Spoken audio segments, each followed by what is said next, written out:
Have you ever pondered the true essence of your desires in life? Imagine beyond the usual wishes like a loving partner, a fulfilling career, or a cozy home. What is it that deeply resonates with your soul? This question delves into the very core of our existence, seeking to uncover not just the everyday objectives, but the ultimate aspiration that gives meaning to your life. It's intriguing, isn't it? Many of us navigate life, grasping at desires from moment to moment or planning for years ahead, yet rarely do we stop to contemplate this profound question. What is your grand purpose, your most cherished pursuit in this journey of life? It's not unusual if this question feels daunting or unfamiliar. Our society often nudges us towards constant busyness, providing endless distractions, making it a rare endeavor to reflect on such profound aspirations. But what if you did? What might you discover about the deepest yearnings of your heart? But main goal of a philosophy of life is a big goal for living. In other words, if you don't have a big goal in life, you don't have a good philosophy of life. Why is having this kind of philosophy important? That's because without one, there's a chance that you will live a bad life, despite all the fun things you might have done and the activities you liked while you were alive. Basically, there is a chance that you will understand you lost your one chance at life when you are close to death. Unfortunately, you wasted your life because you were too busy enjoying the little things that life has to offer to focus on something truly important. Let's say you can figure out what your main goal in life is. Also, let's say you can explain why this goal is important to reach. Even then, there is a chance that you will be wrong, especially if you don't have a good plan for how to get there. It's not likely that you'll reach it. So, the second part of a philosophy of life is a plan for how to reach your main life goal. What you need to do in your daily life to improve your chances of getting the thing you think is most important in life will be laid out in this plan. We can easily find experts who can help us find ways to keep our money from going to waste. We can find a lot of certified financial planners in the phone book. These people can help us make our business goals more clear. For instance, how much should we save for retirement? They can help us on how to achieve these goals once we've made them clear. But let's say we don't want to waste our money. What about our life? This person would make us think about our life goals and help us decide which ones are really worth following. Because our goals can clash, she would tell us that we need to choose which goal to prioritize when these conflicts happen. So, she will help us sort through our goals and put them in order of importance. Our grand goal in living will be the most important goal at the top of this list. We should not be ready to give up this goal in order to reach other ones. A life philosopher will help us choose a goal and then help us come up with a plan to reach it. The philosophy school at the nearby college is the most likely place to find a philosopher of life. Philosophers specialized in politics, science, religion, metaphysics, and ethics can be found in the staff rooms there when we visit. Many philosophers also study the philosophy of sport, the philosophy of women, and even the philosophy of philosophy. We won't find any philosophers of life in the sense that I have in mind unless we are at a very strange university. Things weren't always this way. For example, many ancient Greek and Roman philosophers thought that philosophies of life were not only interesting to think about, but also that the point of philosophy was to improve them. A lot of these philosophers were also interested in other areas of philosophy, like logic, but they only did that because they thought it would help them come up with a philosophy of life. Also, these ancient philosophers didn't just keep their ideas to themselves or share them with other philosophers. Instead, they opened schools where anyone who wanted to learn about a philosophy of life could enroll. People from different schools had different ideas about what they should do to live a good life. The Cynic school of philosophy, which pushed for a beautiful way of life, was started by Antisthenes, who was a student of Socrates. Aristippus, who was also a student of Socrates, started the Cyrenaic school, which pushed for a life full of pleasure. There are many schools in the middle, such as the Epicurean school, the Skeptic school, and most importantly for us, the Stoic school, which was started by Zeno of Citium. Philosophies of life were of no concern to the philosophers involved with these schools. According to Epictetus, vain is the word of a philosophy that does not heal any suffering of the mind. For just as there is no profit in medicine if it does not expel the diseases of the body, so there is no profit in philosophy either if it does not expel the suffering of the mind. Some people are looking for a philosophy of life in this video. In the video that follows, I talk about a philosophy that has helped me and that I think many other viewers will find helpful. The ancient Stoics developed this philosophy. There is an old philosophy of life called Stoicism, but anyone who wants to live a useful and satisfying life, that is, someone who wants to have a good life, should pay attention to it. To put it another way, this video tells people how they should live. To be more specific, I will pass on the advice that Stoic philosophers gave 2,000 years ago. A lot of my fellow philosophers don't want to do this, but then again, they're mostly interested in philosophy for academic reasons. Their study is mostly theoretical or history. On the other hand, my interest in Stoicism is very much based on practicality. This philosophy is something I want to use in my own life and help other people do the same. I think that the ancient Stoics would have supported both types of work, but they would have also stressed that the main reason to learn Stoicism is to use it. Another thing to keep in mind is that Stoicism is both a philosophy and a major psychological system. The Stoics understood that a life full of unfavorable emotions, such as anger, anxiety, fear, grief, and envy, is not a good one. They consequently developed into some of the most perceptive thinkers in the ancient world by becoming keen viewers of the workings of the human mind. They then came up with ways to stop bad emotions from starting and put them out when failure at prevention was inevitable. People who don't like intellectual theory should still be interested in these methods. After all, who among us wouldn't want to lessen the number of bad emotions we experience every day? I have studied philosophy all my adult life, but until Stoicism Reconsidered, in the last chapter, I talked about how Stoicism is going out and tried to figure out why it is in such bad shape right now. In this part, I'll try to bring the theory back to life. My goal is to make Stoicism more appealing to people who are looking for a life philosophy. I talked about philosophies of life in the beginning of this video. They tell us what things in life are worth chasing and what things aren't, and they also tell us how to get the things that are worth having. As we've seen, the Stoics believed that peace was important to seek. The psychological state in which we experience few negative emotions, like anxiety, grief, and fear, but a lot of positive ones, especially joy, will be recognized as the calm they wanted. The Stoics didn't argue that peace was important.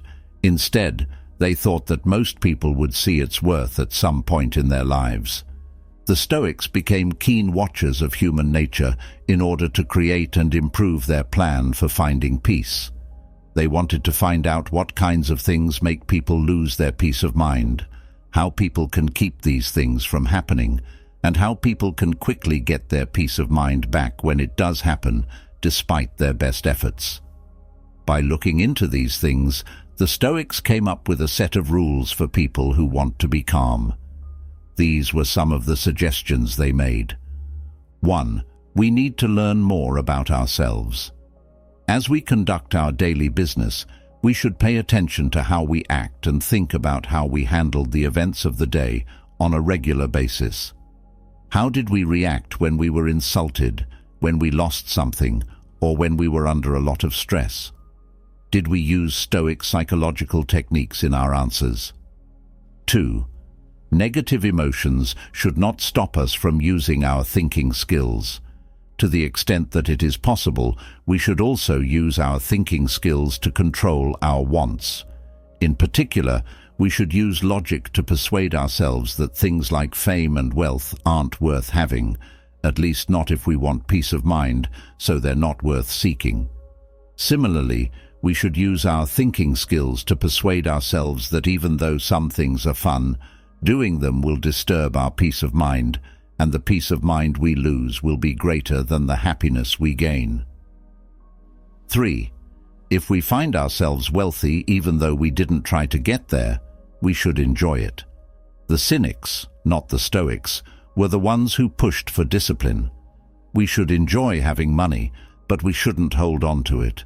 In fact, we should think about what we'll miss even as we enjoy it. 4. People are social by nature.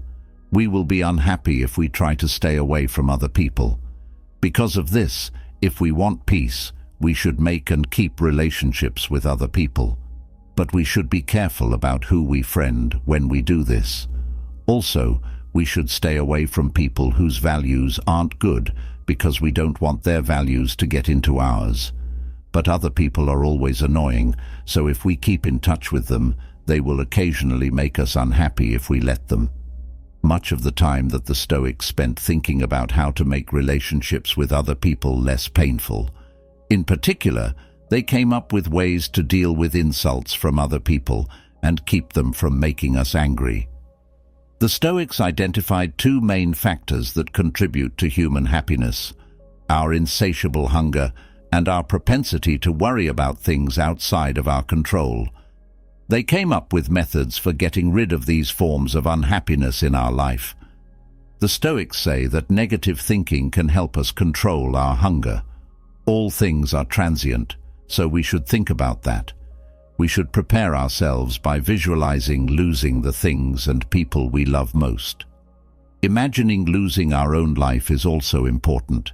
If we do this, we will learn to value the things we already have, which will make it less likely that we will develop a desire for something else. We shouldn't just think that things could be worse than they are. Sometimes we should make them worse than they would be. Seneca tells us to live in poverty, and Musonius tells us to choose not to take pleasure and comfort when they come up.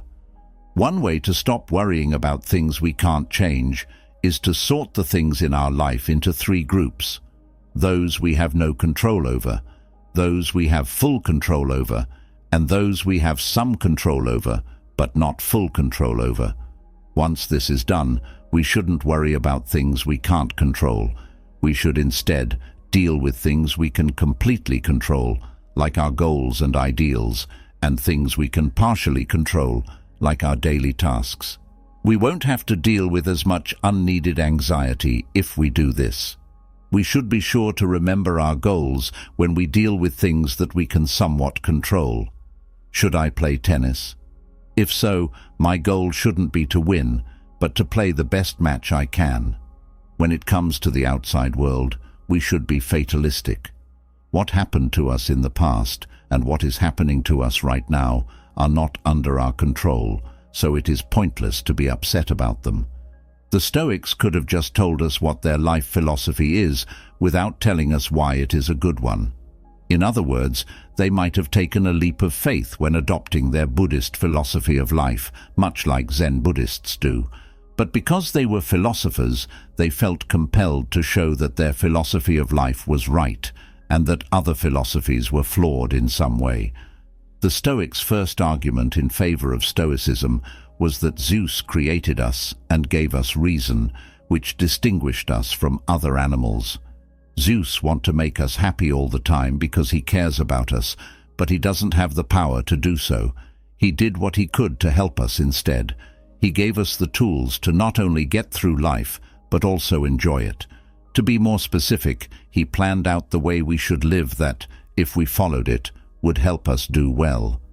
The Stoics used their ability to think things through to find this way of life, to live in line with this pattern, or as they put it, in line with nature. They then came up with a philosophy of life that, if followed, would help us thrive. In closing, if we follow Stoic principles, we will have the best life a human can possibly have. QED. Of course, people who follow most faiths will not accept this proof of Stoicism, just like they wouldn't accept the claim that Zeus made us. That being said, they might be open to a slightly different case in which God is used instead of Zeus. That way, they might be able to change the Stoics' proof into one that fits with their religion. But think about the situation of current Stoics who don't believe in either Zeus or God, so they don't believe that either of them made man. As an alternative, let's say that these people think that man evolved over time. In this scenario, man wouldn't have been made for any reason, meaning that we can't figure out what a human being's purpose is and then thrive by fulfilling it well. I believe that these people can get out of their situation by giving up the Stoic understanding of Stoicism and switching to an understanding that is based on science findings that the Stoics did not have access to. I'll show you how to do this. I wouldn't talk about Zeus or God if someone asked me why Stoicism works. Instead, I'd like to talk about evolutionary theory, which says that humans evolved through a series of interesting biological events. Then I'd talk about evolutionary psychology, which holds that humans not only acquired a certain anatomy and physiology through evolution, but also acquired certain psychological traits, like the propensity to experience fear or anxiety in certain situations and pleasure in others. I would say that these traits developed not so that we could have a good life, but so that we would have a good chance of staying alive and having children. I would also say that, unlike Zeus or God, natural processes don't care if we do well. They only care that we stay alive and have children. An individual who is truly unhappy but still manages to live and have children will, in fact, have a bigger impact on development than an individual who is happy but chooses not to have children. At this point, I'd like to take a moment to make sure that my audience knows how our evolutionary past affects our psychological makeup today. Why do we experience pain, for instance?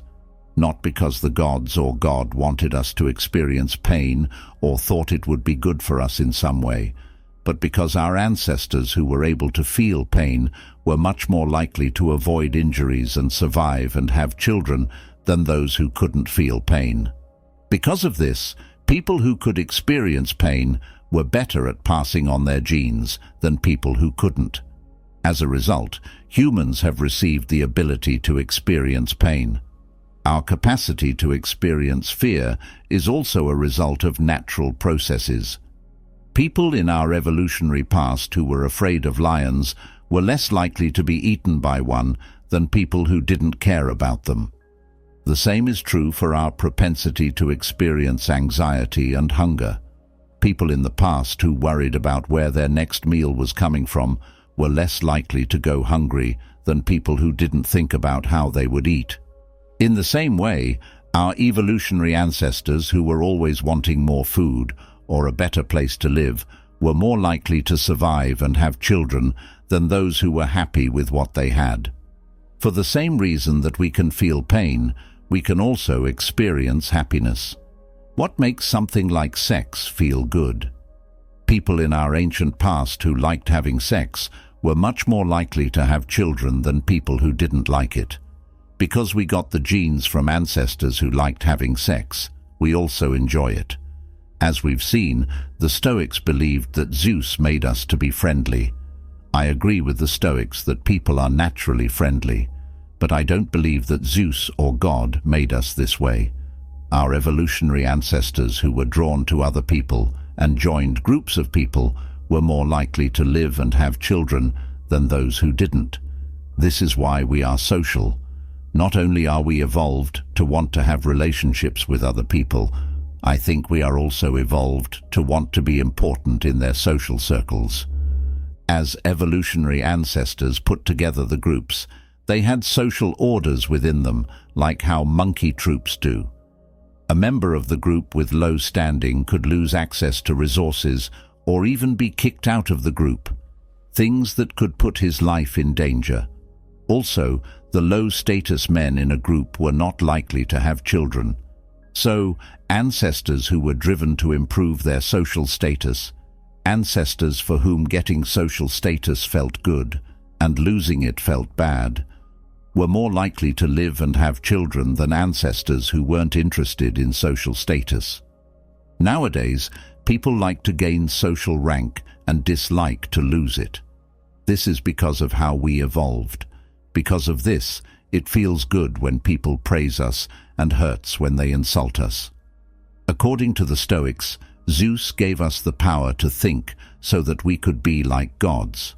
On the other hand, I believe that we evolved the ability to reason in the same way that we evolved other skills. Those of our ancient ancestors who could think and reason were more likely to live and have children than those who couldn't. Also, it's important to remember that we didn't learn to reason so that we could go beyond our innate wants, like the need for sex and social status. The opposite is true. We learned to think so that we could better meet our wants. For example, we could come up with complicated ways to satisfy our need for sex and social respect. Our evolutionary ancestors were able to live and have children by having the skills we have now. This doesn't mean, though, that we have to use these skills to stay alive and have children. In fact, because we can think things through, we have the power to abuse our genetic heritage. Let me explain. Take our ability to hear as an example. We got this skill through development. It was more likely for ancestors who could hear coming predators to live and have children than for those who couldn't. But this is not a function of current human ears. We could instead use it to listen to Beethoven, which doesn't help our chances of living and having children in any way. Not only do we abuse our hearing ability, but we also abuse the ears that evolved to help us hear. For instance, we could use them to keep our glasses or earrings in place. In the same way, our ancestors learned to walk, because those who could did so were more likely to live and have children than those who couldn't. Even so, some people use this skill to climb Mount Everest, which greatly lowers their chances of survival. You can abuse your ability to think in the same way that you can abuse your hearing or your ability to walk, in a way that has nothing to do with the survival and reproduction of our species. We can use it, in part, to get around the ways of acting that nature has built into us. Because of how we evolved, for example, having sex makes us feel good. But because we can think things through, we can choose not to have sex when the opportunity arises, because doing so would take us away from other goals we have set for ourselves, goals that have nothing to do with staying alive and having children. The decision to stay sterile, which will completely eliminate our chances of having children, is the most extreme. More importantly, we can use our reasoning skills to draw the conclusion that many of the things our evolutionary programming tells us to seek, like social status, and more of what we already have, may be useful if our only goal is to survive and reproduce, but not at all useful if our only goal is to experience peace while we are alive.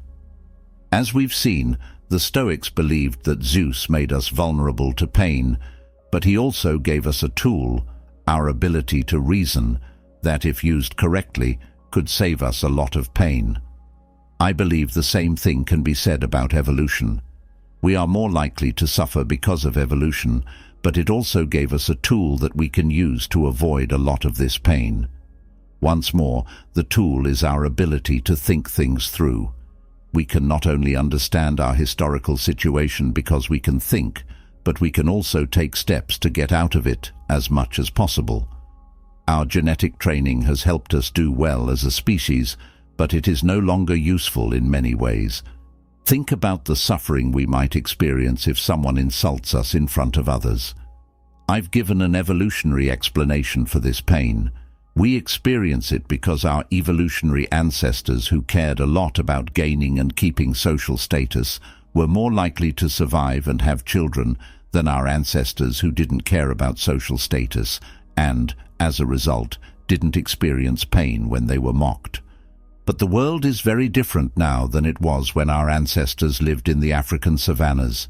Today, It's possible to get by even if you don't have a lot of friends or people like you. They can't take our food or drive us away because of the law. Also, having a low social standing is no longer a barrier to having children.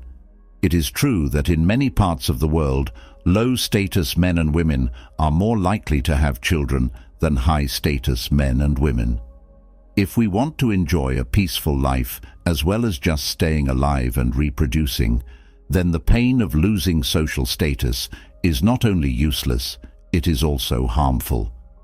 As we go about our daily lives, other people will work to improve their social status, often without even realizing it. This is because of how they evolved. They'll be more likely to avoid us, insult us, or do other socially inappropriate things to put us in our place as a result. Unfortunately, if we let them, their actions can make us feel less calm. In these situations, we need to use, or more accurately, abuse our intelligence to get rid of the genetic code that makes attacks hurt. The other way to say this is that we need to use our thinking skills to make insults less painful and less likely to upset us. In the same way, think about how we can't get enough. Our evolutionary ancestors did better when they wanted more of everything, which is why we still want more of everything. But our hunger will ruin our peace of mind if we don't do something to control it. Our life is wasted on working hard to get things we don't have because we think that once we have them, we will enjoy them and stop looking for more. Again, what we need to do is waste our minds. We shouldn't use it to come up with smart ways to get more of everything. Instead, we should use it to fight our natural desire to be full. I think that one great way to do this is to use our minds to do negative thinking. Finally, think about anxiety. We are naturally geared toward being fighters, as we have seen. It's likely that our ancestors didn't live to be very old because they were too busy enjoying the sunset to think about where their next meal was coming from or what was making that noise in the trees. But these days, most people, at least in wealthy countries, live in a very safe and regular world. There are no growling sounds coming from the trees, and we have a good feeling that our next food is close. We don't have to worry about as much now. Despite this, we still worry like our ancestors did. If we want to be calm, we need to use our minds in a bad way to fight this urge. In particular, we can figure out which things we can't control, which is also Stoic advice. Then, we can use our ability to reason to get rid of our worries about these things. By doing this, our chances of finding peace will go up. In order to show that Stoicism was the only valid philosophy of life, the Stoics made the assumption that Zeus existed and made us for a particular reason.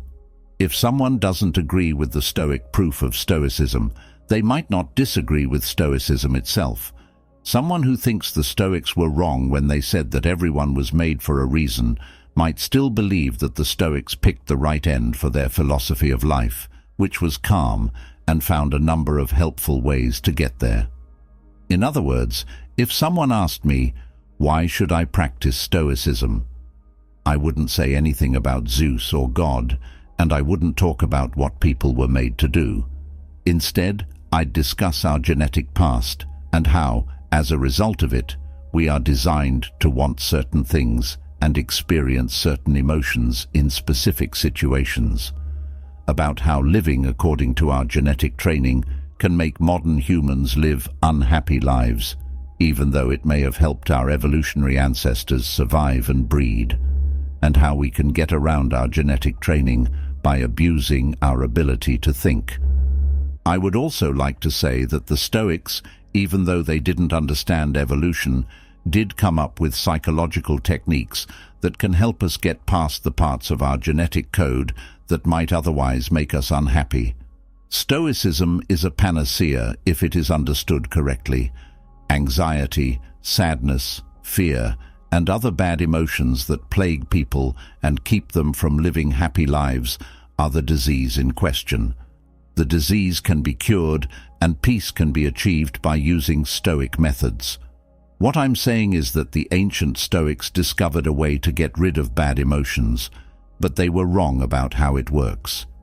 I want you to understand my point better by thinking about aspirin. There is no doubt that aspirin works.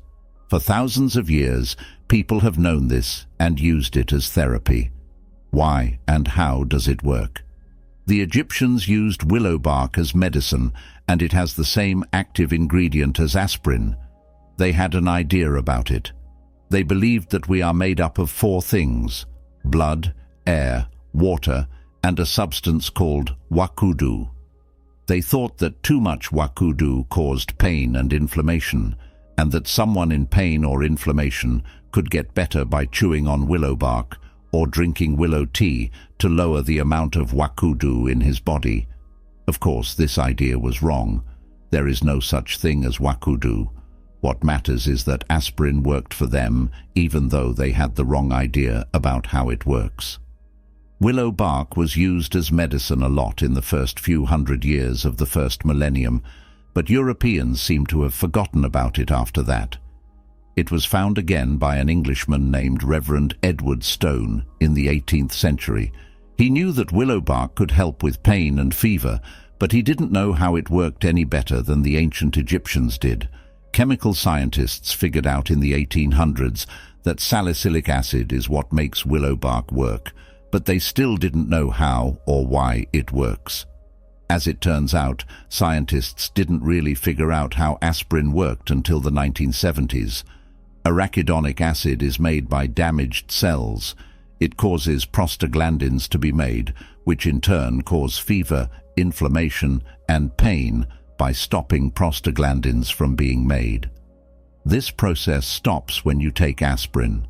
Realize that the fact that many people don't know how or why aspirin works didn't stop it from working. I'd like to say the same thing about Stoicism. The Stoics were like the ancient Egyptians who found a way to treat a common illness and used it without understanding how it works. The Stoics discovered a way to deal with bad emotions, just as the Egyptians did with headaches and fever. To be more specific, they came up with a set of psychological techniques that, when used, could help people feel calm. The Egyptians and the Stoics were both wrong about how their cure works, but not about how well it works. People will remember that the early Stoics were very interested in science. They had very basic science, so it wasn't able to explain many of the questions they had. Because of this, they used a priori reasons for why Stoicism and its methods work, which are explanations that are not based on observations of the world, but on logical first principles.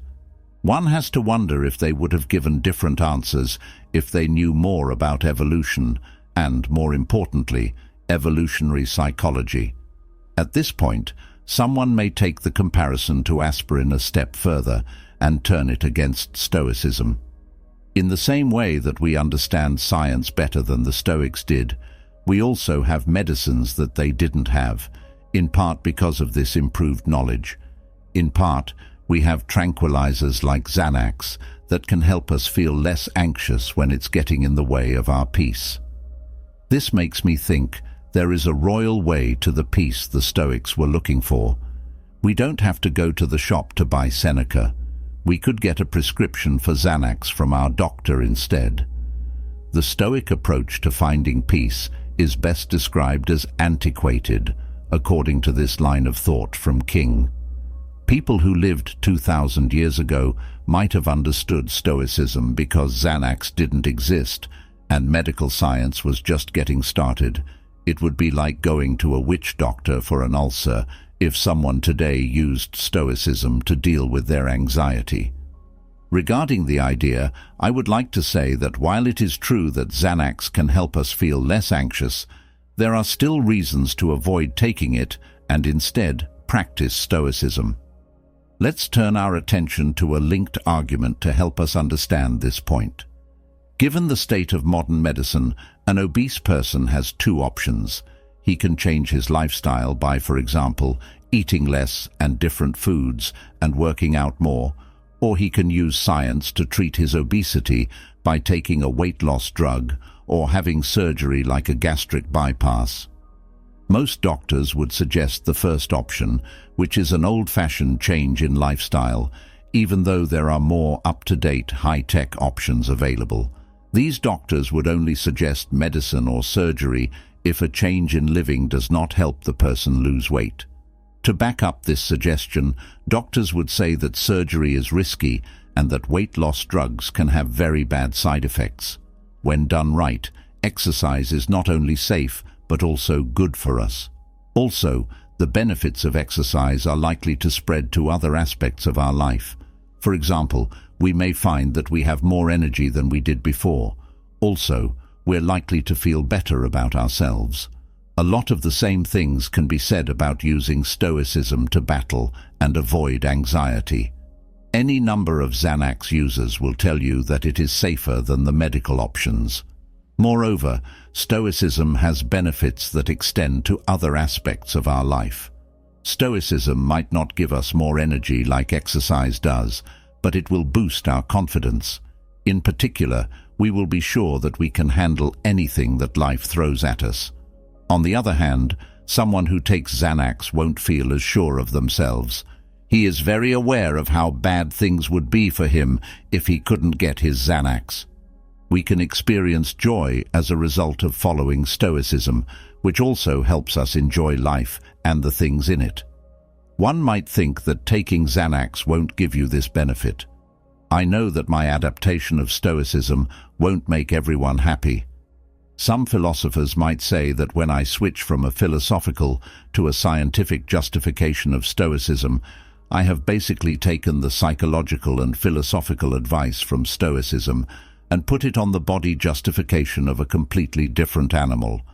They might also say that the ideology that came out of it is not a beautiful hybrid, but a horrible, strange beast. Yes, it is a Frankenstein. Fellow philosophers might then say that my use of science to defend Stoicism is clearly against Stoicism. As we have seen, the Stoics tell us to live in harmony with nature. But what I'm saying is that we use our ability to reason to go against our genetic training and live in a way that isn't in line with nature. Stoic purists might also say that I haven't taken into account the fact that different Stoics have different ideas when writing about Stoicism. Marcus, for example, seems to have felt more responsible than the other Stoics. Musonius and Seneca agreed that Stoics didn't have to be ascetics, but they had different ideas about how much they should enjoy life. Some will be upset that I didn't deal with these and other differences. In answer to these kinds of criticism, I'd like to say that what I've done in the last few pages is act as an intellectual detective. I've tried to figure out what people today need to do to accept the Roman Stoics' philosophy of life. The thing I learned is that these Stoics did not give us a handbook on how to become Stoics. In fact, Epictetus's guide is not even close to being such a book. Or, if they did write treatises on how to practice Stoicism, they have since been lost, and it is logical why they wouldn't give you a book to follow. During their time, people who wanted to learn Stoicism didn't have to read a book. They could go to a Stoic school instead. In order to do this, I had to piece together a type of Stoicism from different ideas that the Roman Stoics wrote about. In spite of coming from the ancient Stoics, this form of Stoicism is not at all like the Stoicism that any particular Stoic supported. It's also possible that the form of Stoicism I've created is different from the kind of Stoicism that people would have learned in an ancient school in some ways. What I've tried to do is build a type of Stoicism that will help me and maybe even those around me. To reach this goal, I have changed the philosophy to fit our situation. In this video, I talk about Stoic psychological techniques that I would suggest to someone who wants to find peace. I would also suggest that she read the works of the ancient Stoics, but I would tell her that if she did that, she would find that my version of Stoicism is different from, say, Epictetus' version. Besides that, I would say that she should pick Epictetus's version if she thought it was better for her than mine. I'm not the first Stoic to mess with Stoicism, that's for sure. As we've seen, the Romans changed Greek Stoicism to fit their needs. Individual Stoics were also not afraid to change Stoicism to fit their own needs. The Stoics thought of the principles of Stoicism not as being carved into stone, but as being shaped like clay that could be reshaped into a useful form of Stoicism. Seneca said it this way: "I do not bind myself to some particular one of the Stoic masters. I too have the right to form an opinion." For what I talked about, I used Stoicism the way I think the Stoics meant for it to be used. They didn't come up with Stoicism just to make future philosophers laugh. Instead, they were more like tool makers, and Stoicism is the tool they made. They thought that if someone used it right, it would help them live a good life. This tool was old and rarely used when I found it on a library shelf. I cleaned it up, put it to use, and changed a few parts to see if it can still do what the Stoics made it to do. I found out, much to my surprise and pleasure, that it can. Even though many identical tools have been made since this one stopped being used, I have found that this one does the job better than them all. As I've already said, this video's main audience is made up of people who aren't philosophers and won't care about keeping Stoicism pure. They want to know if it works. Even if Stoicism can be said to work in some way, they will still ask if there is a better philosophy of life, one that offers the same or even more benefits for less money.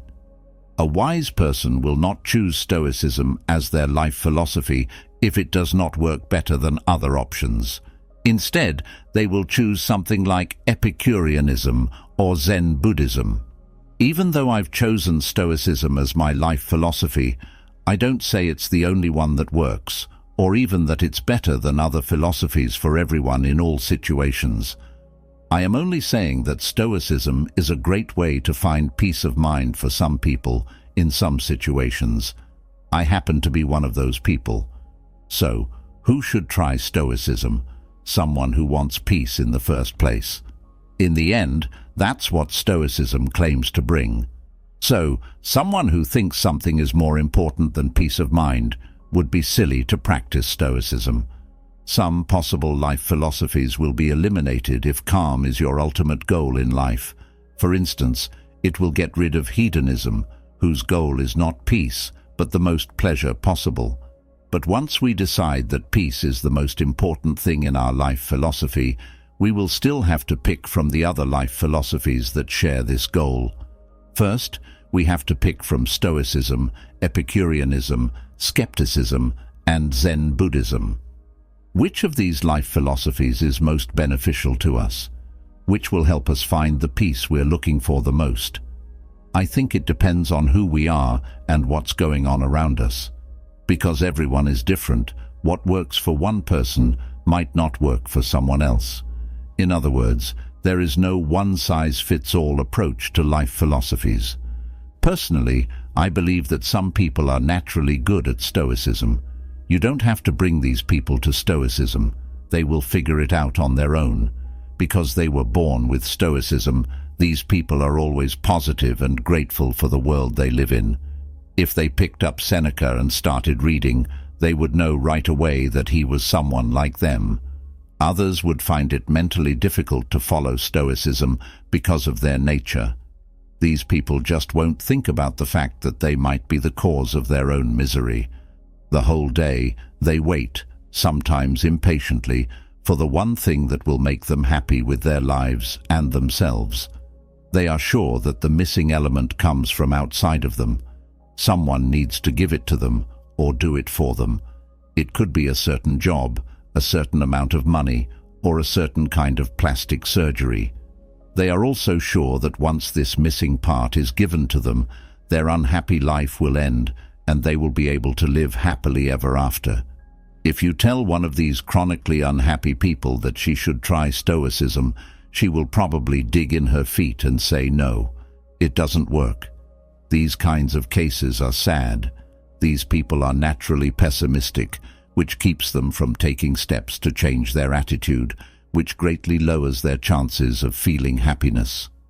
There is a middle ground between these two extremes for most people. They are neither born Stoics nor constantly unhappy.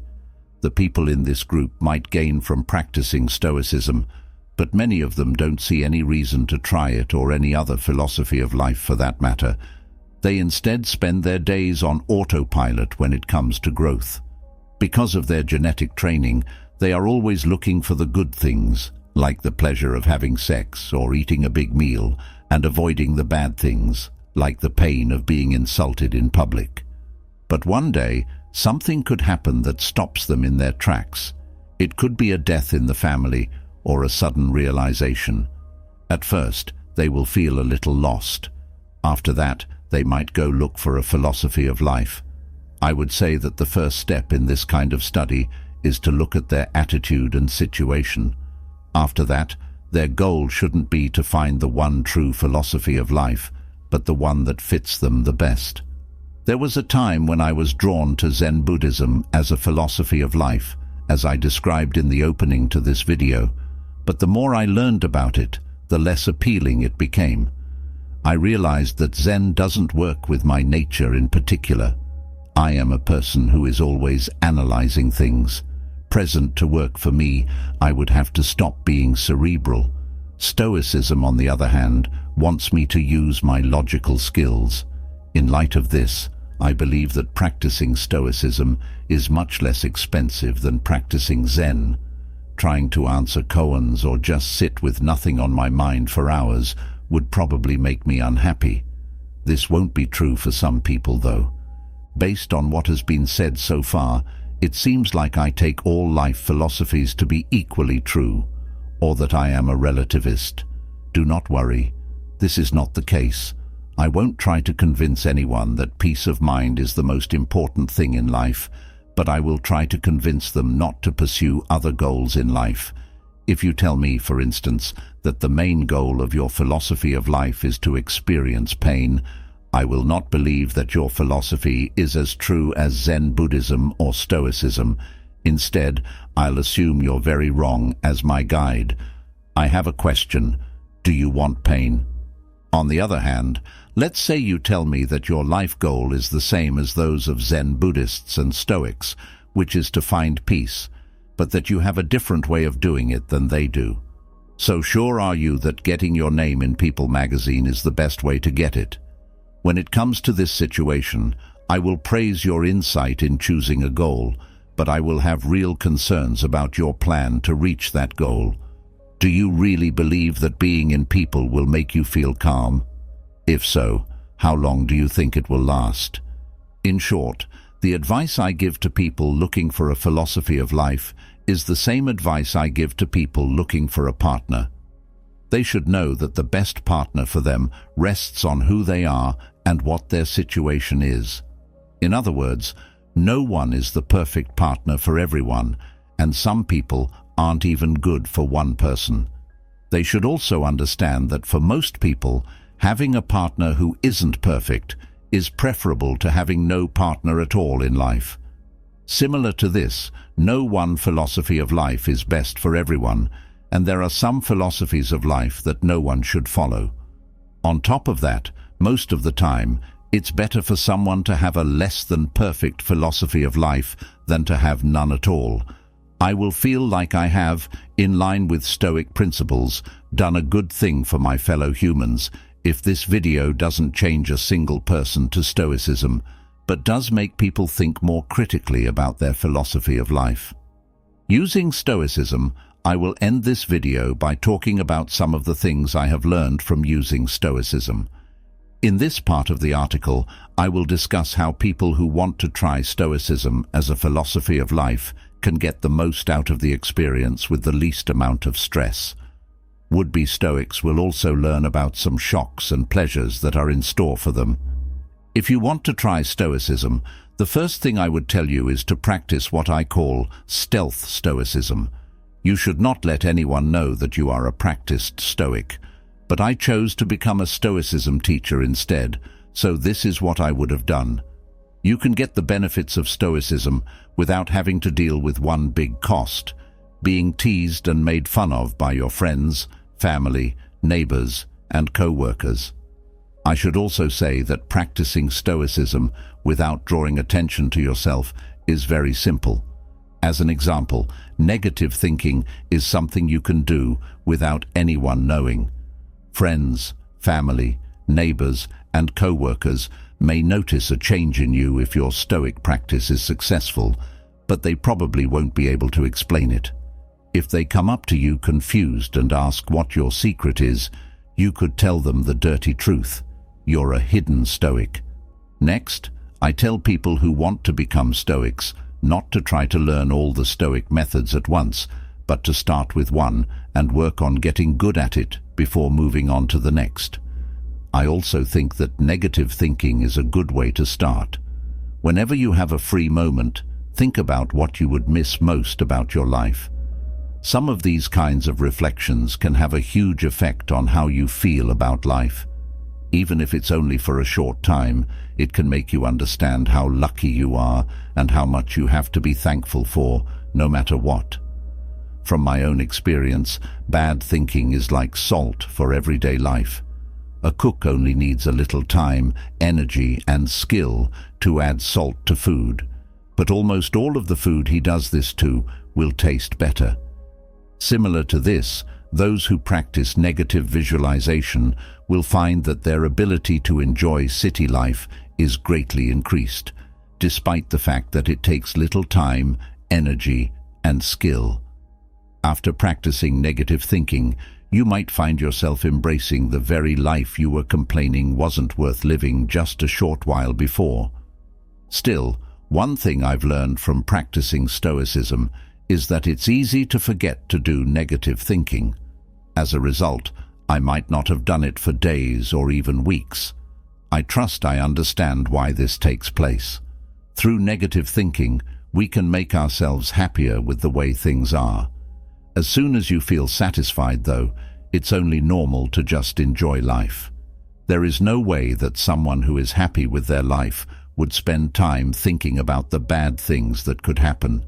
However, the Stoics would tell us that negative vision can help us avoid holding to the things we respect, in addition to making us value what we have. So, negative thinking is just as important when things are going well as it is when things are going badly. I tried making it a habit to imagine bad things every night before bed as part of the sleep meditation that was talked about earlier in the video. The test did not work, though. The trouble for me is that I fall asleep very quickly as soon as my head hits the pillow. There's not enough time to picture it. Instead, I use negative imagery and, more generally, think about how well I'm doing as a Stoic while I drive to work. In this way, I turn wasted time into time well spent. Next, a beginner Stoic should get good at using the dichotomy of control, which was talked about earlier. According to the Stoics, we should sort things into 3 categories: those we have no control over, those we have full control over, and those we have some but not full control over. Now that we know the difference, we should pay attention to the last 2 groups. When we worry about things we can't control, we waste time and create unnecessary anxiety on our parts. By the way, I've found that using the dichotomy of control not only helps me deal with my own worries, but it also helps calm down the worries of the non-Stoics around me, whose worries might otherwise disturb my peace. It frequently turns out that the things they are worried about are outside of their control when family and friends tell me the sources of anxiety in their lives. In these kinds of situations, I tell them this: what are some things you can do? There's nothing, so why do you bother to worry about it? You can't change it, so there's no reason to worry. I sometimes add a quote from Marcus Aurelius after this last comment: nothing is worth doing pointlessly. It's interesting that the logic of the dichotomy of control works for almost everyone I've tried it on, even those who are prone to anxiety. If only for a short while, their anxiety is gone. As a Stoic beginner, you should practice internalizing your goals rather than having, for example, winning a tennis match as your goal, as part of learning how to apply the dichotomy of control. Set the goal of getting as ready for the match as possible and giving it your all during the match. You can lessen, but probably not get rid of, the feeling that you have failed to reach a goal by regularly internalizing your goals. This feeling would otherwise be a major source of stress in your life. As you practice Stoicism, you will also want to become a psychological fatalist about the past and the present, but not about the future. This is similar to the dichotomy of control. When you want to learn something that will help you deal with problems that come up in the future that might get in the way of your tranquility, you will be ready to think about the past and present. But you will not spend time thinking if-only thoughts about the past and present. This will help you understand that since the past and present can't be changed, it doesn't make sense to wish they were different. You'll make every effort to embrace the present and accept the past, regardless of how it may have been. We have seen that other people are our enemy in the fight for peace. The Stoics spent a lot of time coming up with ways to deal with this enemy, and in particular, how to handle the comments of people we hang out with. As I've practiced Stoicism, one of the most interesting things that has happened is that I used to fear comments, but now I enjoy them. One thing is that I've started to gather insults. When I'm hurt, I think about it and put it into a category. Along those lines, I enjoy being insulted because it gives me a chance to improve my insulting skills. It may sound strange, but one effect of practicing Stoicism is looking for chances to use Stoic methods. What I have more to say about this will be below. One thing that makes taunts hard to handle is that they usually come as a surprise. You're having a nice conversation with someone when all of a sudden he says something that could be taken as an insult, even if he didn't mean it to be. Not long ago, I was talking to a co-worker about the book he was writing. He told me that he was going to talk about some political writing I had done in this book. I was happy that he knew about my work and was going to talk about it, but then he put it down. He said, "I'm trying to decide whether in my response to what you have written, I should categorize you as evil or just misguided." I know that this kind of behavior is normal for students. We have a very controversial path. If people know about our work, we want them to respect it and, even better, agree with the opinions we've come to. What's wrong is that our co-workers want the same respect and admiration from us. Because someone has to give, professors regularly get into vocal fights on all college campuses. It's normal to put people down and insult them. This insult would have hurt me when I wasn't so calm, and I would have likely gotten angry. I would have fought hard to defend my work and done everything I could to respond to the insult. But on that particular day, having been influenced by the Stoics, I had the presence of mind to react to this insult in a way that was Stoic, by making fun of myself. "Why can't you make me look like a bad and stupid guide?" I inquired. When someone attacks me, I usually respond with humor that makes fun of myself. When someone criticizes me, I tell them that things are even worse than they seem. When someone says I'm lazy, for example, I tell them it's a wonder I get any work done at all. If someone says I have a big ego, I tell them that most days I don't even realize there are other people on the world until noon. You might think that these kinds of reactions are pointless because they make the person who insulted me look good. But by responding in this way, I make it clear to the person who insulted me that I am strong enough to not be affected by his words. It makes me laugh to think about them. In addition, by refusing to play the insult game and not responding to an insult with another insult, I make it clear that I think like that kind of behavior is beneath me. If I don't insult back, it's more likely to make the person who insulted me mad than if I did. Getting angry at other people is one of the worst things we can do. In the end, the anger will be a big problem for our peace. The Stoics understood that anger can ruin our life if we let it, and that it is anti-joy. I have been very aware of my emotions, and I have learned some things about anger as a result. First, I'm fully aware of how much my anger has a life of its own. Like a bug, It can go dormant for a while and then come back to make me unhappy when I least expect it. I might be trying to clear my mind of thoughts in yoga class when all of a sudden I get angry about something that happened years ago. This leads me to believe that Seneca was wrong when he said that being angry is not enjoyable. It feels good to let off steam when you're angry, but it feels bad to hold it in. Yes, it does feel great to let off steam and tell the person who hurt us how angry we are when our anger is justified and we are sure that we are right and they are wrong. To put it another way, anger is like a bug bite. You don't want to scratch it, but you do. The problem with mosquito bites, of course, is that once you scratch one, you usually wish you hadn't, because the itching gets worse and you increase the likelihood that the bite will get sick. This is also true for anger. Letting it out feels good at the time, but you will probably regret it later. It's one thing to show anger, or even better, fake anger, in order to get someone to change how they act. People do react to anger. One thing I have learned, though, is that these words can't really describe a lot of the anger I feel. For example, when I'm driving my car, I sometimes get angry, and rightly so, at other drivers who don't pay attention, and sometimes I even yell at them. Both my and their windows are down, so the other drivers can't hear me. As a result, they can't react to my anger by promising not to do what made me mad again in the future.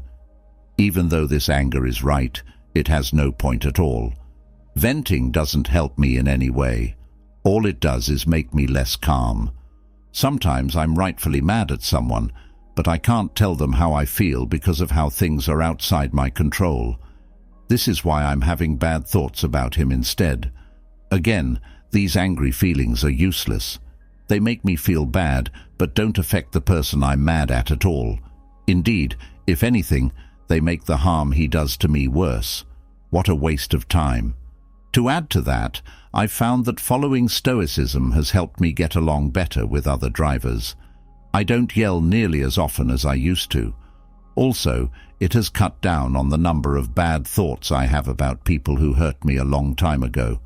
When they do come back, they don't last as long as they used to.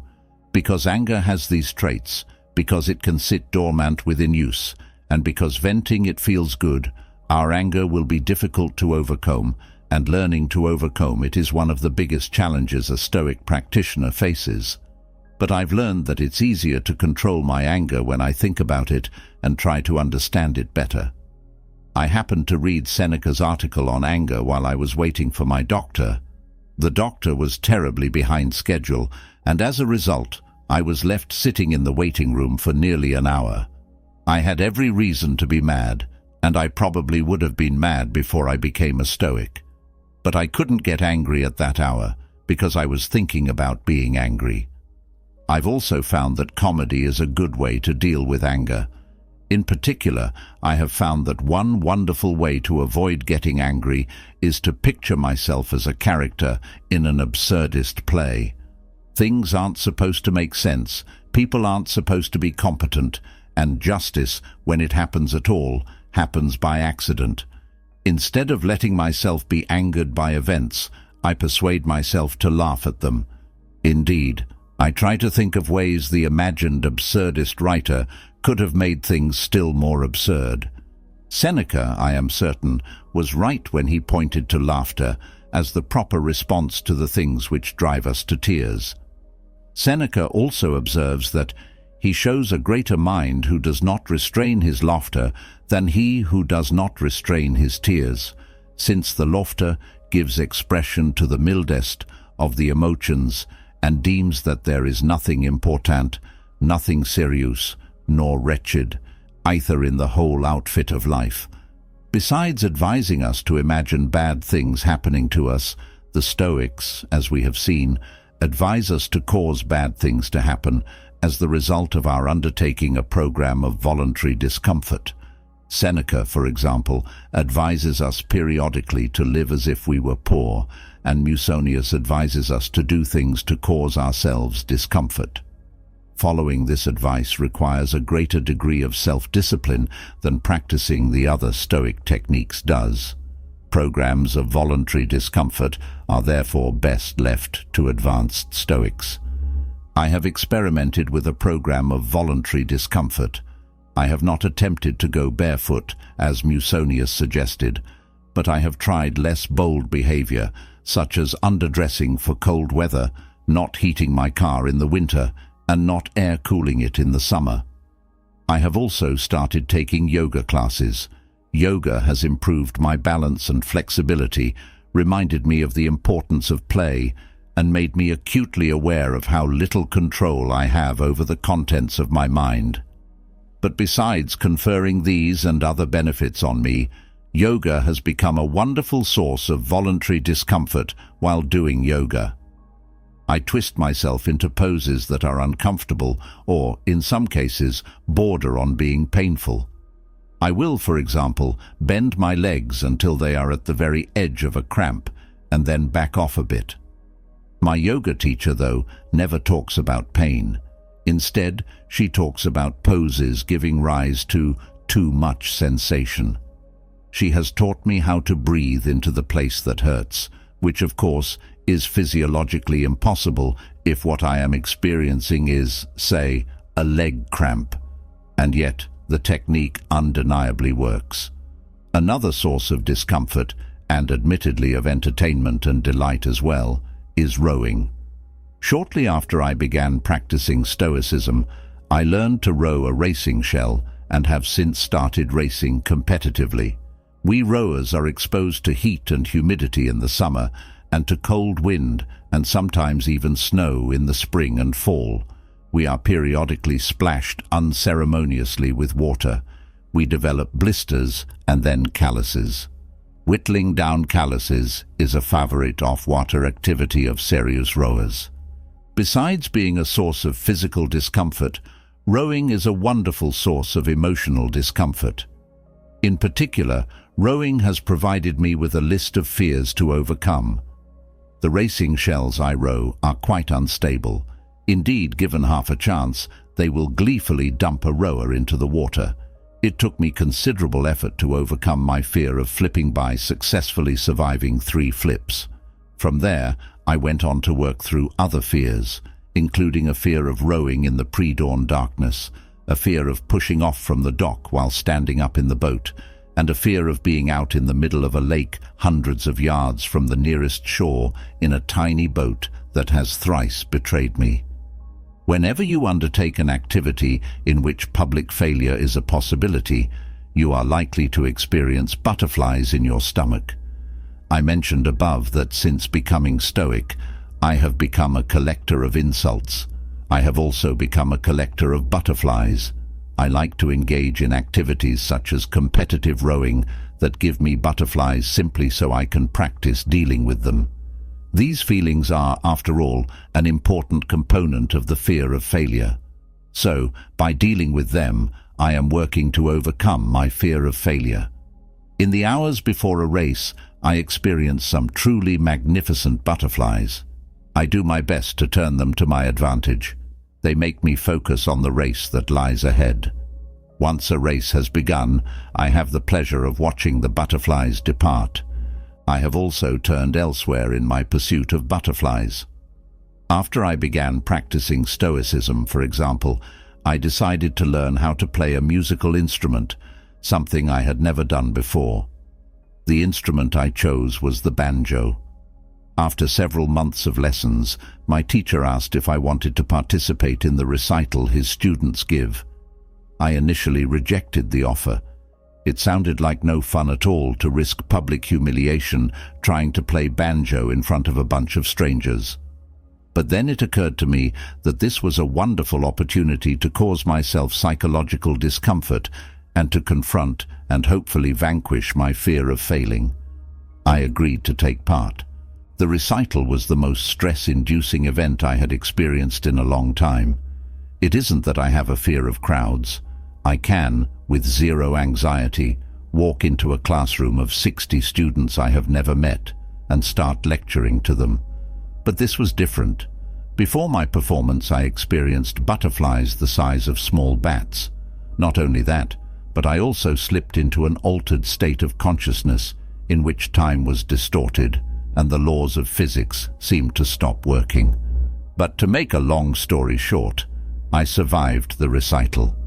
The butterflies I experienced racing in a regatta or giving a banjo recital are, of course, a symptom of anxiety, and it might seem contrary to Stoic principles to go out of my way to cause myself anxiety. Indeed, if a goal of Stoicism is the attainment of tranquility, shouldn't I go out of my way to avoid anxiety-inducing activities? Shouldn't I, rather than collecting butterflies, flee from them? Not at all. In causing myself anxiety by, for example, giving a banjo recital, I have precluded much future anxiety in my life. Now, when faced with a new challenge, I have a wonderful bit of reasoning I can use. Compared to the banjo recital, this new challenge is nothing. I survived that challenge, so surely I will survive this one. By taking part in the recital, in other words, I immunized myself against a fair amount of future anxiety. It is an immunization, though, that will wear off with the passage of time, and I need to be re-immunized with another dose of butterflies.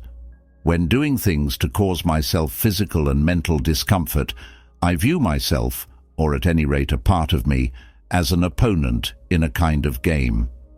This opponent, my other self as it were, is on evolutionary autopilot.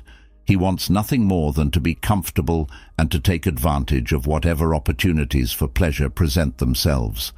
My other self lacks self-discipline.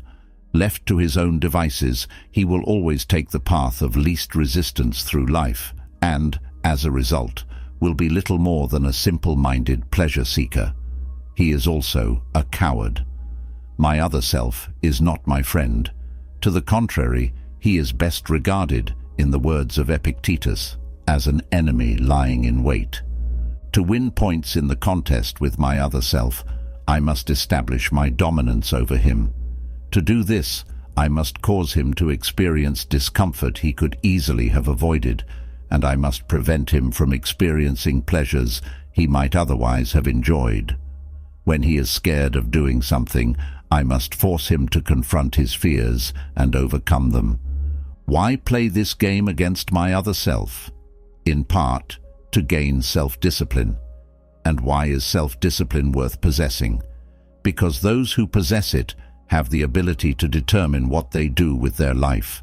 Those who lack self-discipline will have the path they take through life determined by someone or something else, and as a result, there is a very real danger that they will miss living. Playing the game against my other self also helps me build character. These days, I realize people smirk at talk of building character, but it is an activity that the Stoics would hardly have endorsed and would have recommended to anyone wishing to have a good life. One other reason for playing the game against my other self is that it is somewhat surprisingly fun to do.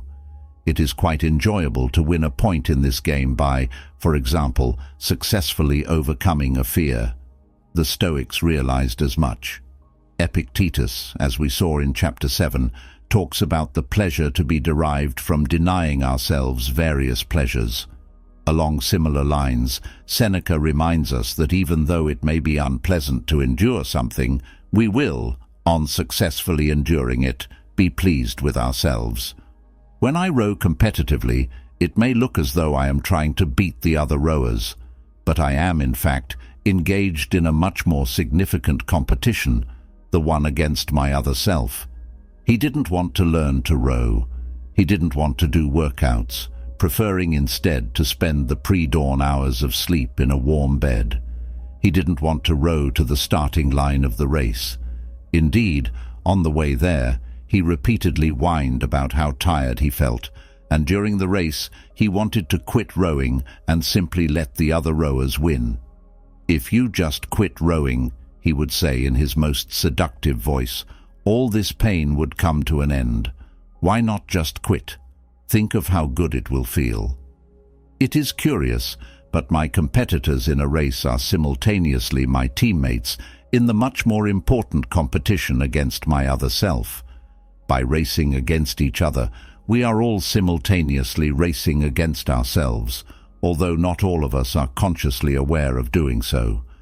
To race against each other, we must individually overcome ourselves, our fears, our laziness, our lack of self-discipline, and it is entirely possible for someone to lose the competition against the other rowers, indeed, to come in last, but in the process of doing so, to have triumphed in the competition against his other self. The Stoics, as we have seen, recommend simplifying one's lifestyle, like programs of voluntary discomfort. Lifestyle simplification is a process best left to advanced Stoics. As I have explained, a novice Stoic will probably want to keep a low philosophical profile. If you start dressing down, people will notice. Likewise, people will notice if you keep driving the same old car or, horrors, give up the car to take the bus or ride a bike. People will assume the worst, impending bankruptcy perhaps, or even the early stages of mental illness. And if you explain to them that you have overcome your desire to impress those who are impressed by a person's external trappings, you will only make matters worse. When I started experimenting with a simplified lifestyle, it took some getting used to. When, for example, someone asked me where I had gotten the t-shirt I was wearing, and I answered that I had bought it at a thrift store, I found myself feeling a bit ashamed. This incident made me appreciate Cato's manner of dealing with such feelings. Cato, as we have seen, dressed differently as a kind of training exercise. He wanted to teach himself to be ashamed only of what was really shameful, so he therefore went out of his way to do things that would trigger inappropriate feelings of shame in himself, simply so he could practice overcoming such feelings. I have lately been trying to emulate Cato in this respect. Since becoming a Stoic, my desires have changed dramatically. I no longer want many of the things I once took to be essential for proper living. I used to dress nattily, but my wardrobe has lately become what can best be described as utilitarian. I have one tie and one sport coat that I can don if required. Fortunately, they are rarely required.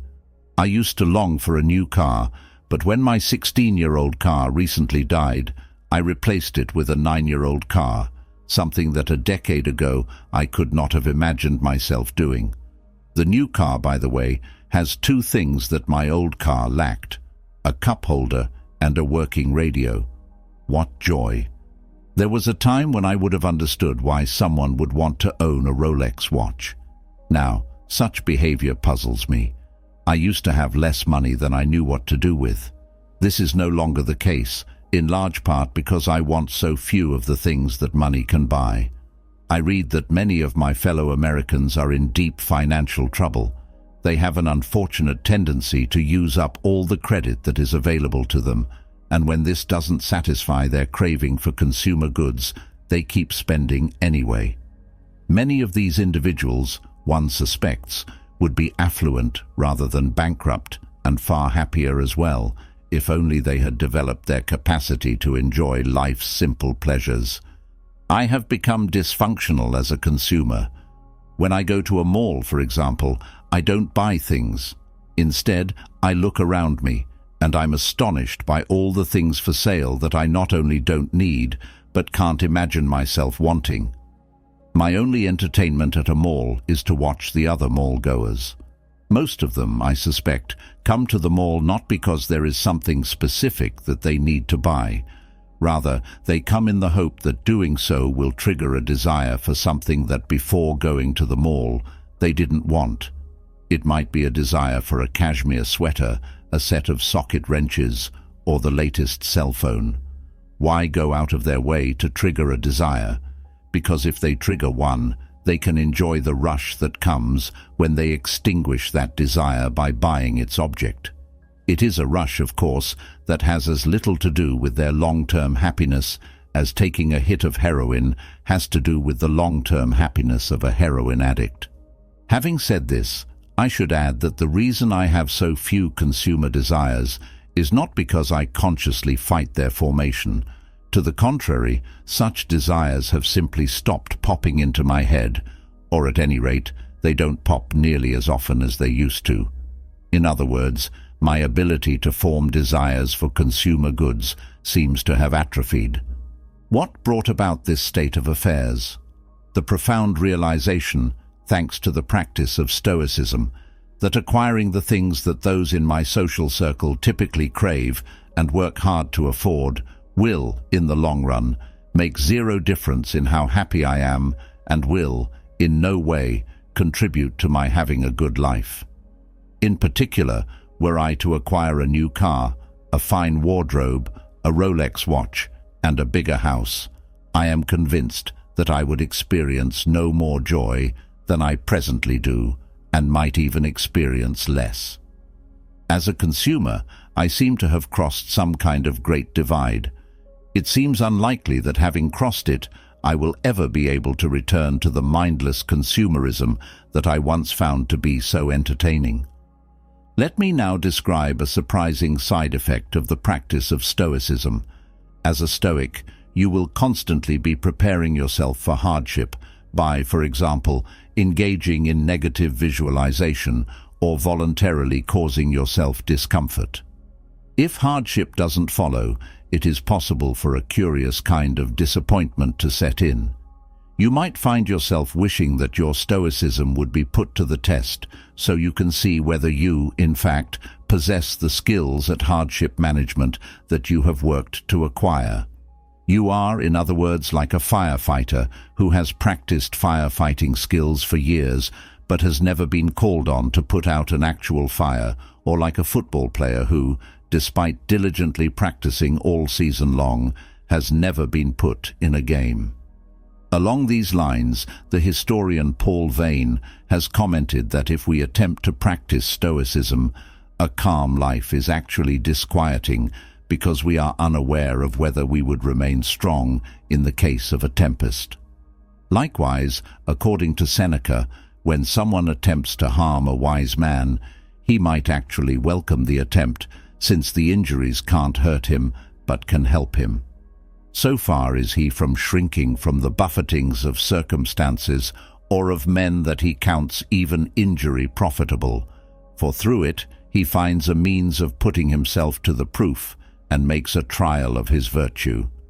Seneca also suggests that a Stoic might welcome death, inasmuch as it represents the ultimate test of Stoicism. Although I have not been practicing Stoicism for very long, I have discovered in myself a desire to have my Stoicism tested. I already mentioned my desire to be insulted. I want to see whether I will respond to insults in a stoically appropriate manner. I have likewise gone out of my way to put myself into situations that test my courage and willpower, in part to see whether I can pass such tests. And while I was writing this video, an incident took place that gave me a deeper understanding of the Stoics' desire to have their Stoicism tested. The incident in question began when I noticed flashes of light along the periphery of my visual field whenever I blinked my eyes in a dark room. I went to my eye doctor and was informed that I had a torn retina, and that, to prevent my retina from detaching, I should undergo laser surgery. The nurse who prepared me for the surgery explained that the doctor would repeatedly zap my retina with a high-powered laser beam. She asked whether I had ever seen a light show and said that what I was about to witness was a spectacle far more splendid than that. The doctor then entered the room and started zapping me. The first pops of light were indeed intense and beautiful, but then something unexpected happened. I stopped seeing the bursts of light. I could still hear the laser popping but saw nothing. Indeed, when the laser was finally turned off, all I could see through the eye that had been operated on was a purple blob that covered my entire visual field. It occurred to me that something might have gone wrong during the surgery. Perhaps the laser had malfunctioned, and that I might, as a result, now be blind in one eye. This thought was unsettling, to be sure, but after having it, I detected in myself another wholly unexpected thought. I found myself reflecting on how I would respond to being blind in one eye. In particular, would I be able to deal with it in proper Stoic fashion? I was, in other words, responding to the possible loss of sight in an eye by sizing up the Stoic test potential of such a loss. This response probably seems strange to you. It seemed, and still seems, strange to me as well. Nevertheless, this was my response, and in responding this way, I was apparently experiencing a predictable and some would say perverse side effect of the practice of Stoicism. I informed the nurse that I could not see in the eye that had been operated on. She told me at last, why didn't she tell me before, that this was normal and that my vision would come back within an hour. It did, and as a result, I was deprived, thankfully I think, of this opportunity to have my Stoicism tested. Unless an untimely death prevents it, I will, in about a decade, be confronted with a major test of my Stoicism. I will be in my mid-60s. I will, in other words, be beyond the threshold of old age. Throughout my life, I have sought role models, people who are in the next stage of life and who I thought were handling that stage successfully. On reaching my 50s, I started examining the 70 and 80-year-olds I knew in an attempt to find a role model. It was easy, I discovered, to find people in that age group who could serve as negative role models. My goal, I thought, should be to avoid ending up like them. Positive role models, however, proved to be in short supply. When I went to these 70 and 80-year-olds I knew and asked for advice on dealing with the onset of old age, they had an annoying tendency to offer the same nugget of wisdom: don't get old. Barring the discovery of a fountain of youth drug, though, the only way I can act on this advice is to commit suicide. It has subsequently occurred to me that this is precisely what they were advising me to do, albeit in an oblique manner. It has also occurred to me that their advice not to get old echoes Musonius's observation that he is blessed who dies not late but well. It is possible that when I am in my 70s or 80s, I will conclude, as the elderly people I know seem to have concluded, that non-existence is preferable to old age. It is also possible, though, that many of those who find old age to be so burdensome have themselves to blame for their predicament. They neglected, while young, to prepare for old age. Had they taken the time to properly prepare themselves, had they in particular started practicing Stoicism, it is conceivable that they would not have found old age to be burdensome. Instead, they might have found it to be, as Seneca claimed, one of the most delightful stages of life, a stage that is full of pleasure if one knows how to use it. While I was writing this video, my 88-year-old mother had a stroke and was banished by me, as it so happens, to a nursing home. The stroke so weakened the left side of her body that she was no longer able to get out of bed by herself. Not only that, but her ability to swallow was compromised, making it dangerous for her to eat regular foods and drink regular liquids, which might go down her windpipe and trigger a potentially fatal bout of pneumonia. The foods she was served had to be pured, and the liquids she was given had to be thickened. There is, I discovered, a whole line of thickened beverages that have been created for people with swallowing problems. Quite understandably, my mother was unhappy with the turn her life had taken, and I did my best to encourage her. Were I devoutly religious, I might have attempted to cheer her up by praying with her, or for her, or by telling her that I had arranged for tens or even hundreds of people to pray on her behalf. As it was, though, I found that the best words of encouragement I had to offer had a distinctly stoical ring to them. She would, for example, tell me how difficult her situation was, and I would quote Marcus, "Yes, they say that life is more like wrestling than like dancing." "That's very true," she would murmur in reply.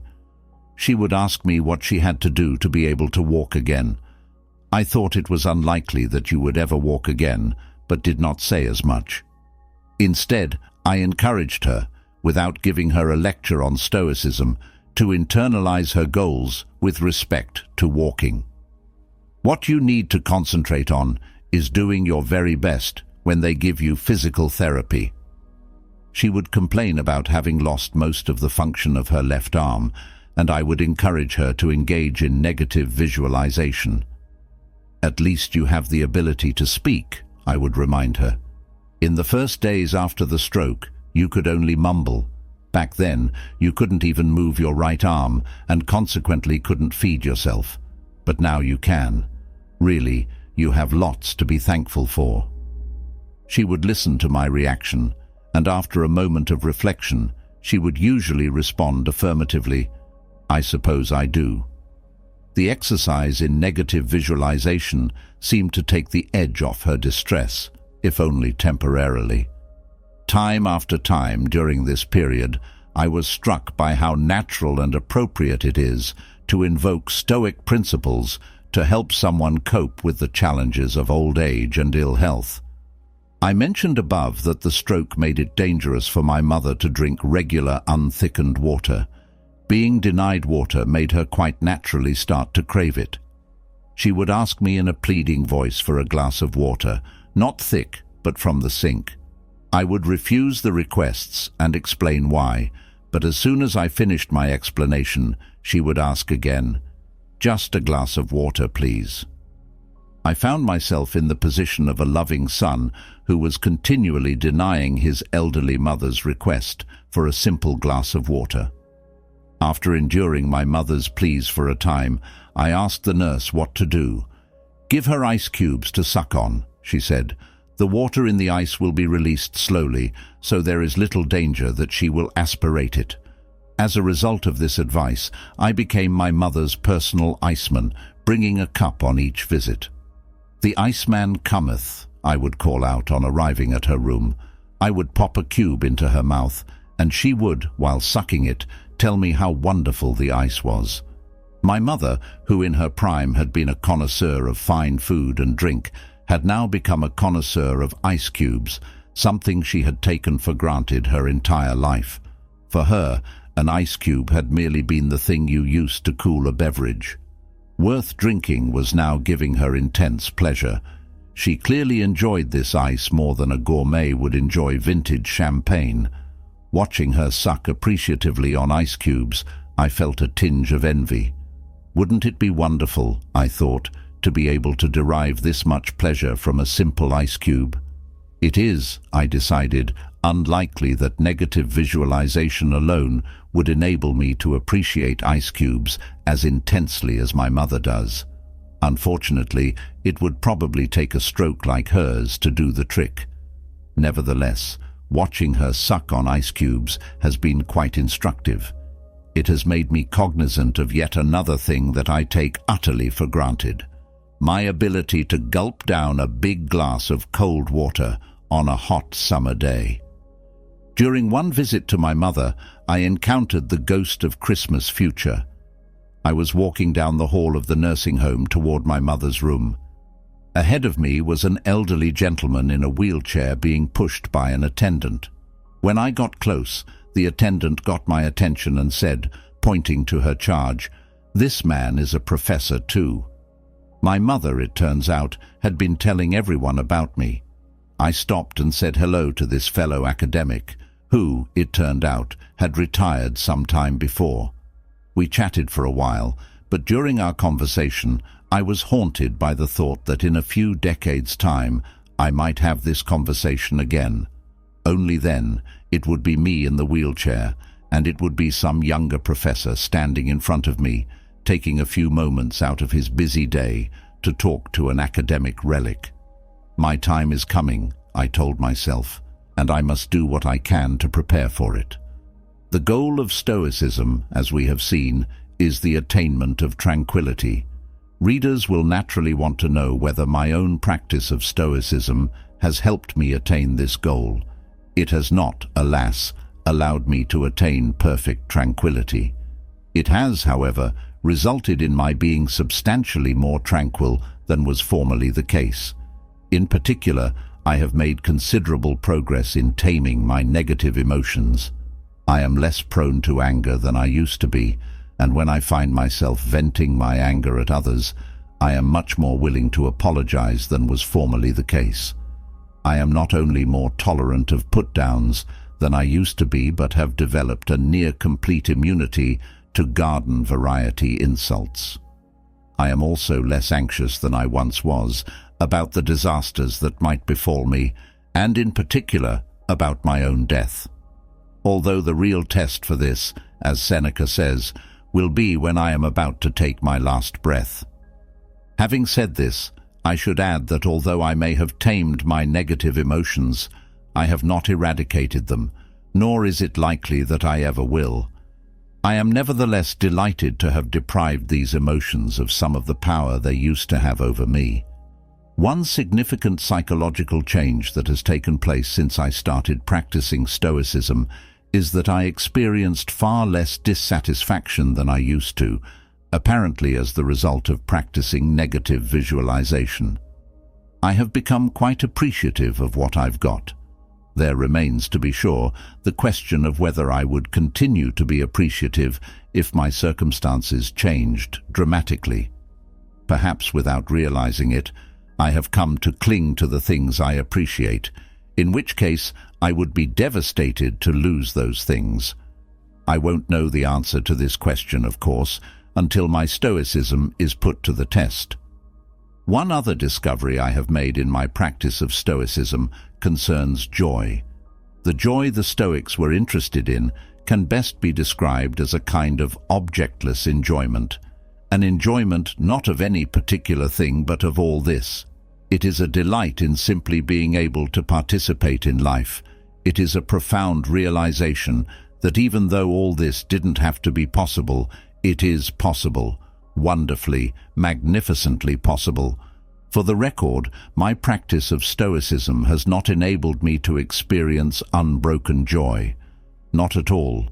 Nor have I experienced the higher kind of joy that a Stoic sage might experience, a joy at the realization that his joy cannot be disrupted by external events.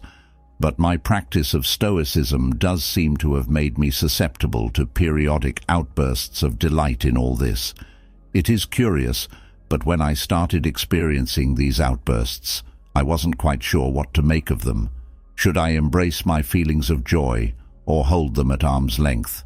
Indeed, should I, as a sober-minded adult, attempt to extinguish them? I have since discovered that I am not alone in being suspicious of feelings of joy. Then it dawned on me what utter foolishness it would be to do anything other than embrace them. And so I have. These comments, I realize, make me sound disgustingly self-satisfied and boastful. To boot, rest assured that the practice of Stoicism does not require people to go around telling others how delighted they are to be alive, or about the outbursts of joy they have lately been experiencing. Indeed, the Stoics doubtless would have discouraged this sort of thing. Why then am I telling you about my state of mind? Because it answers the question you naturally have. Does Stoicism deliver the psychological goods it promises? In my case, it did, to a more than satisfactory extent. Having made this point, though, I will in the future do my best to be admirably modest in any public assessments I offer regarding my state of mind. Although I am a practicing Stoic, let me confess in these closing paragraphs that I have some misgivings about the philosophy. According to the Stoics, if I seek tranquility, I need to give up other goals that someone in my circumstances might have, such as to own an expensive late-model car or to live in $1 million home. But what if everyone else is right and the Stoics are wrong? There is a chance that I will someday look back on what I will then term my Stoic phase and be both baffled and dismayed. What was I thinking, I will ask myself, if only I could have those years back? I am not the only Stoic to harbor such doubts. In his essay on tranquility, for example, Seneca has an imaginary conversation with Serenus, a Stoic with misgivings about Stoicism. When Serenus has been among people with normal values, for example, after he has dined in a house where one even treads on precious stones and riches are scattered about in every corner, he discovers within himself a secret sting and the doubt whether the other life is not better. The above comments make it clear that I, too, have felt this secret sting. It doesn't help that those who think fame and fortune are more valuable than tranquility vastly outnumber those who, like myself, think tranquility is more valuable. Can all these other people be mistaken? Surely I am the one making the mistake. At the same time, I know, thanks to my research on desire, that almost without exception, the philosophers and religious thinkers who have contemplated life and the way people normally live, it have come to the conclusion that it is the vast majority of people who are making a mistake in their manner of living. These thinkers have also tended to gravitate toward tranquility as something very much worth pursuing, although many of them disagreed with the Stoics on how best to pursue it. When I start having second thoughts about Stoicism, my current practice is to recall that we live in a world in which certainty is possible only in mathematics. We live, in other words, in a world in which no matter what you do, you might be making a mistake. This means that although it is true that I might be making a mistake by practicing Stoicism, I might also be making a mistake if I reject Stoicism in favor of some other philosophy of life. And I think the biggest mistake, the one made by a huge number of people, is to have no philosophy of life at all. These people feel their way through life by following the promptings of their evolutionary programming, by assiduously seeking out what feels good and avoiding what feels bad. By doing this, they might have a comfortable life or even a life filled with pleasure. The question remains, however, whether they could have a better life by turning their back on their evolutionary programming and instead devoting time and energy to acquiring a philosophy of life. According to the Stoics, the answer to this question is that a better life is possible, one containing perhaps less comfort and pleasure, but considerably more joy. I suspect that in the coming decades, should I live that long, whatever doubts I may have had about Stoicism will fall by the wayside as the aging process takes its toll. Stoic techniques can improve a life when times are good, but it is when times are bad that the efficacy of these techniques becomes most apparent. If I find Stoicism to be beneficial in my 6th decade of life, I am likely to find it to be indispensable in my 8th or 9th decade. Unless I am an unusual person, my biggest tests in life lie ahead. I will, I think, be glad to have developed an understanding and appreciation of Stoicism before these tests are administered. It would be nice to have a proof that Stoicism, or some other philosophy of life, is the correct philosophy. Unfortunately, the proof offered by the Stoics is unconvincing, and an alternative proof is unlikely to be forthcoming. In the absence of such a proof, we must act on the basis of probabilities. For a certain kind of person, for a person in certain circumstances, with a certain personality type, there are many reasons to think that Stoicism is worth a try. Practicing Stoicism doesn't take much effort. Indeed, it takes far less effort than the effort one is likely to waste in the absence of a philosophy of life.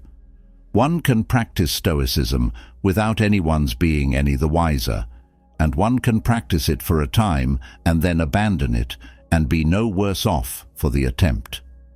There is, in other words, little to lose by giving Stoicism a try as one's philosophy of life, and there is potentially much to gain. Indeed, according to Marcus, it is possible through the practice of Stoicism to gain a whole new life.